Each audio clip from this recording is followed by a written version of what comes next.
At 300 kilometers per hour, separated by millimeters, these drivers carry the weight of nations, the dreams of millions, and the scars of their own incredible journeys. Today, we're slowing down a bit to meet the people behind the speed. It's easy to get lost in just the speed, isn't it? Exactly. We often see the glitz and the raw speed of Formula One, the champagne on the podium, the adrenaline, sure. But what if I told you the real race isn't always just on the track? It's happening inside the helmets, in their personal lives, maybe even in the quiet moments within their garages, far from the roar of the crowd. Right, the unseen battles. So in this deep dive, you'll discover the deeply human stories shaping the 2025 F1 grid, insights about vulnerability, sacrifice, mental fortitude, stuff that, honestly, 99% of people probably miss when they're just watching the Grand Prix. And it changes how you see the race. It really does. Yeah. Trust me, once you hear some of these stories, you'll never look at race, or maybe even your own challenges, quite the same way again. So we're peeling back the curtain on the human elements of this 2025 Formula One season. We've gathered a fascinating stack of sources looking at unexpected rivalries, incredible sacrifices, some really unique coping mechanisms these athletes use. Our mission today: go beyond the lap times. Uncover the true drama unfolding off the track, giving you that shortcut to being, truly well-informed about the personalities really driving this sport. Precisely. It's about understanding not just what these drivers achieve, which is obviously incredible, but why it resonates so much. Connecting their personal journeys to the broader psychology of intense competition and the immense pressures they face, almost unimaginable pressures, really. Yeah. And what truly stands out this season, I think, is how these individual stories reflect these universal human things. Ambition, loyalty, resilience, but just amplified, blown up by the highest stakes in motorsport. There are profound insights there for all of us. Okay, let's dive into that. Let's unpack this with a story that honestly feels like it's pulled straight from a Hollywood script. It really highlights that clash of, ambition and connection. Right. Imagine competing for the biggest prize in your field, not against some distant rival team, but against your closest colleague, your best friend maybe, someone you genuinely like and respect. That's tough. That's the electrifying and yet profoundly complicated reality for the McLaren teammates Lando Norris and Oscar Piastri this season. The McLaren situation is fascinating. Lando Norris, he's 25 now, has always worn his emotions right there on his sleeve, hasn't he? He celebrates with this pure, unbridled joy, but he also suffers visibly when things go wrong. Makes him incredibly relatable. Very much so. And he's openly admitted the psychological tightrope walk of this situation. He said, it's quite tough to balance the reality of wanting to defeat that person more than anything else, while also nurturing a strong working relationship. Wow, it's honest. Think about that vulnerability, the raw honesty of admitting such an internal conflict in a sport where mental strength is supposedly everything. And then you have the contrast with Oscar Piastri. He's 23, Australian, a true prodigy. I mean, he stormed through the junior ranks, winning F3 and then F2 back-to-back as a rookie. Incredible record. Puts him in really elite company, Names like Charles Leclerc, George Russell. What's compelling here is his mental approach. He's often seen as the more measured one, the calculated perfectionist. Seems to make fewer errors, typically. So it's a classic contrast. Lando, the sort of expressive, emotional driver, versus Oscar, the cool, focused, analytical talent. Exactly. And their friendship faced this huge, very public test, didn't it, at the Canadian Grand Prix when Norris crashed right into the back of Piastri. Yeah, that was a big moment. But here's where it gets interesting. It offers a glimpse into their dynamic. Norris immediately took full responsibility. Publicly, no excuses. Which is crucial. And Oscar, instead of letting it fester, he didn't let it sour their relationship, at least not immediately. But McLaren CEO Zach Brown, who knows the sport inside out, he predicted clashes were, inevitable as the season wore on. And that dynamic, it really reveals a universal truth, doesn't it? That our deepest connections can sometimes become our biggest competitive challenge. It forces people, whether they're F1 drivers or, colleagues in an office, to redefine success, not just against rivals, but against the very bonds they value. Yeah, that makes sense. The insight here is that true mental fortitude isn't just about beating others. It's also about managing that internal conflict, personal loyalty versus individual ambition. Especially when the stakes are so high. Exactly. In a sport where they say the championship could ultimately be won by the driver who makes the fewest mistakes, how do you keep that fragile balance? Right. Especially when McLaren is leading the championship. Norris on 69 points, Piastri on 61, ahead of Verstappen even. It's almost certain one of them is going to be a world champion. And the other one, the runner-up who helped his friend get there. It's a profound psychological tightrope walk. And look, this isn't unique to F1, right? This internal conflict. It echoes in our own lives, doesn't it? When ambition clashes with a personal connection, makes their story really powerful, relatable. Speaking of dreams and immense pressure, let's shift gears a bit. Let's talk about Gabriel Bortoleto, the 20-year-old Brazilian. Ah, yes, Bortoleto. Big story. Brazil hasn't had a full-time F1 driver since Felipe Massa back in 2017. That's an 8-year drought for a nation that's just synonymous with motorsport legends. A long wait for them. That drought ends now with him.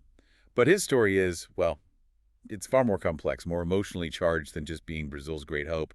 It's about almost unimaginable sacrifice. Indeed. At the tender age of 11 years old, Gabriel made this life-altering decision. He left his family in São Paulo, moved alone to a small town in northern Italy to chase his racing dream. Just incredible to think about. Imagine being that young, learning a new language, adapting to a completely new culture, all for this one single ambitious goal. Yeah. And what's particularly compelling, maybe even a bit heartbreaking, is that his father strategically kept the full permanence of the move from Gabriel's mother for a while, to avoid resistance, knowing just how huge that decision was. Wow. That level of dedication, it highlights this unique blend, maybe. The sort of disciplined, long-term vision you see in European development, combined with that fervent, almost all-consuming passion for success you see in Brazilian sporting heroes. That Italian-Brazilian DNA idea. Exactly. It's a pragmatic chase for a dream, but it's infused with this deep national pride and clearly family commitment. And the sacrifice, well, against the odds, it paid off. Yeah. Rapidly.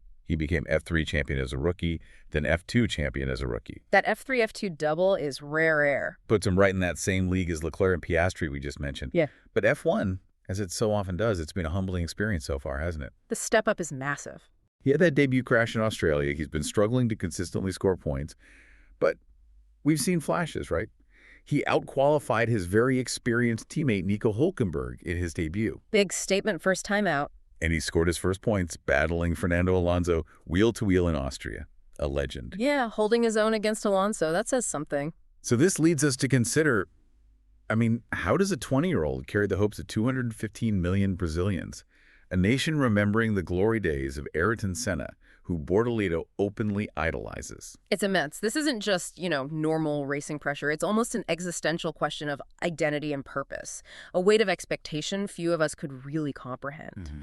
It speaks to the incredible mental fortitude required, not just to perform on track, but to represent an entire national psyche on this global stage. It's true. And that struggle, in many ways, it mirrors the challenges lots of us face in our own careers, doesn't it? The pressure to live up to legacies, represent our teams, or just make our own sacrifices feel worthwhile. It's a powerful reminder that even when you reach the pinnacle, the struggles don't just vanish, they just change shape, maybe. Exactly. They evolve into new, unexpected forms. Which brings us to this next aspect, a really compelling look at how these elite athletes deal with this relentless, multifaceted pressure, especially when the dream feels like it's slipping.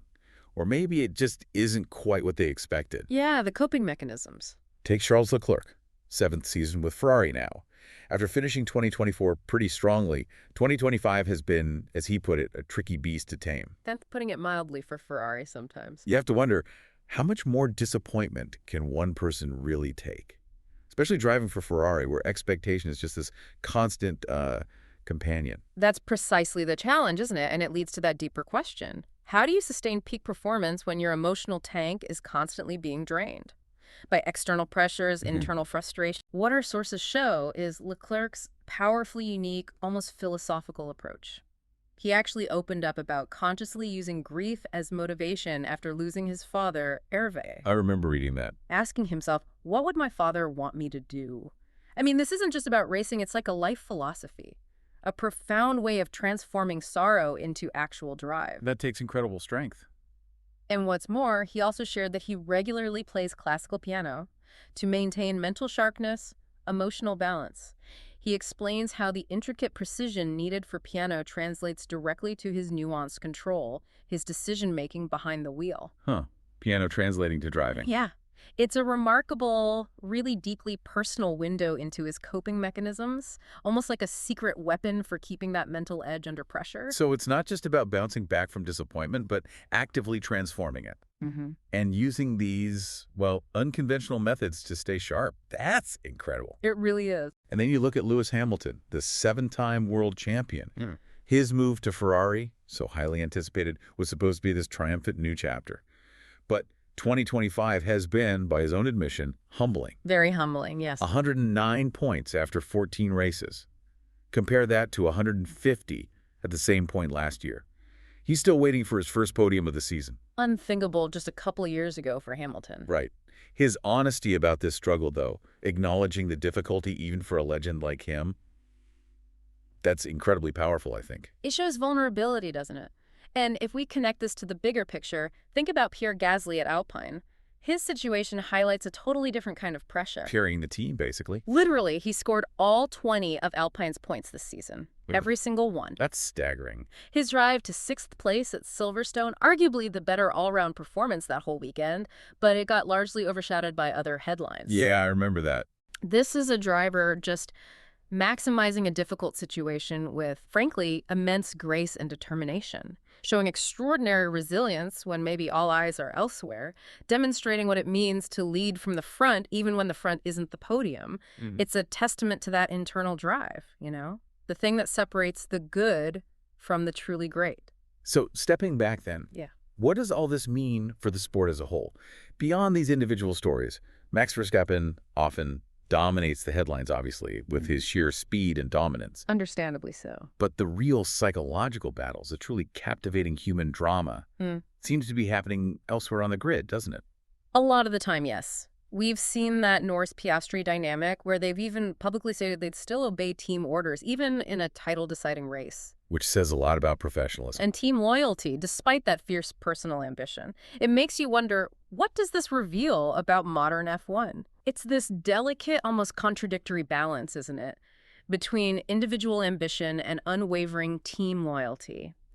Lando Norris admitted maintaining a friendship with a direct title rival is challenging, but definitely not unfeasible. That honesty again. Exactly. That level of honesty about mental and relational challenges is just so refreshing in a world often dominated by media-trained perfection and, guarded statements. True. It shows that even in the most cutthroat environments, human connection still holds immense value, or at least they're trying to make it hold value. Yeah, trying to navigate it. And let's not forget the diverse cultural expectations we've touched on. You've got Bortoleto representing Brazil's huge anticipated return. The weight of a nation. Leclerc embodying the hopes and dreams of the entire Ferrari tifosi, which is a pressure all its own. Absolutely legendary pressure. And Hamilton facing questions about his age, his evolving legacy, as he chases new triumphs in a new chapter. These aren't just racing pressures, are they? They feel more existential. Questions about identity, purpose. Deeply relatable globally, whether you're battling for a promotion in, LA traffic or Mumbai traffic, or striving for recognition in any competitive field. That's a great point. It highlights that the pursuit of excellence, whatever your domain, it comes with these profound personal and collective expectations. So now, as these deeply human stories unfold, you can't help but wonder, what happens when these narratives collide head-on with cutting-edge technology? How do the machines they have to tame sort of redefine their very humanity, push them to new limits? That's a fascinating interplay. The constant, almost relentless pursuit of technological perfection in F1 forces the drivers to push their own human limits, doesn't it? To adapt to machines that are becoming ever more complex, almost like extensions of themselves. Yeah. It's this continuous recalibration of what's humanly possible when you're faced with machine precision. It reveals a whole new frontier of mental and physical demands. The drivers aren't just operating machines anymore. They're in this kind of symbiotic relationship, constantly evolving with the technology to unlock new levels of performance. A constant dance. Yeah, a constant dance between raw human talent and refined mechanical ingenuity. Okay, so let's recap. In this deep dive, we've really tried to go behind the elements, exploring the raw vulnerability, That internal conflict of Lando Norris. The calculated precision and mental fortitude of Oscar Piastri. The incredible sacrifice and that national pressure weighing on Gabriel Bortoleto. And the unique, deeply personal coping mechanisms of drivers like Charles Leclerc, Lewis Hamilton, and Pierre Gasly. And what's truly fascinating here, I think, is that F1 drivers, especially in this age of social media perfection, seem remarkably honest sometimes about their struggles, their doubts, their fears. Their humanity, right. Their willingness to show the real person behind the speed, not just their athletic prowess. That's what makes the sport so incredibly compelling, so relatable. Absolutely. Yeah. Formula One is often called the pinnacle of motorsport, sure. But really, maybe it's the pinnacle of human stories. Behind every lap time, every breathtaking overtake, every celebration or crushing disappointment, there's a person who dreamed of this moment since they were a kid and sacrificed, well, pretty much everything to get here. Yeah. Think about that the next time you watch a race. Yeah. What human story are you missing? What personal battle are you maybe overlooking in the pursuit of just pure speed? It's a great question to keep in mind. And as we head into the final races of 2025, these intertwined storylines, they're only going to intensify. No doubt. Will Norris and Piastri manage to maintain their friendship, their professionalism under the ultimate pressure of a championship fight? Can Bortoleto truly fulfill Brazil's long-held championship dreams? Big questions. And what new innovations will emerge from this thrilling intersection of human ambition and the relentless march of technological prowess? Exactly. And on our next deep dive, we'll do just that. We'll be exploring the technical innovations that are truly revolutionizing the sport right now. Oh, cool. Yeah, from groundbreaking aerodynamic design to AI-driven strategy and how they're pushing the very boundaries of what's humanly possible. You won't want to miss how the machines themselves are kind of telling a new kind of story. And forcing these incredible athletes to redefine their limits. Precisely. Until then, remember, every champion was once a dreamer who just refused to give up, and the deep dive into their stories, well, it's really just begun.